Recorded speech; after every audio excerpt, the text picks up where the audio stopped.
আমি একটু আগেও বলছি বয়ানে, আমার মার বয়স ৭৫ বছর, আমার আম্মার বয়স, আমার বয়স ৪৪ বছর।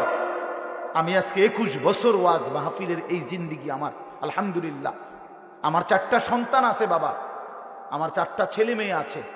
আমার এই ৪৪ বছর বয়সেও আমার আম্মা ৭৫ বয়স্ক মহিলা, এখনো আমার মা আমারে কথা হইলেই বলে, হুত নামাজ শুনি। খোদার কসম, মা আমারে এখনো জিগায়, ফুত নামাজ শুনি, নামাজ পড়ছি। আমার সন্তানদেরকে দেখলো জিগায়, নাতি নামাজ শুনি।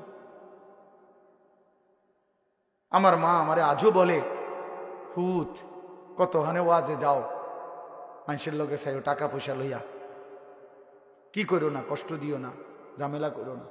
কতবার যে কইছে মা আমার এই কথাইটা,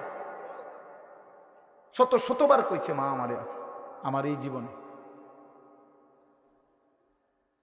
কিরে ভাইয়া, ৭৫ বছর বয়স্ক মা তো আমার ৪৪ বছর বয়স।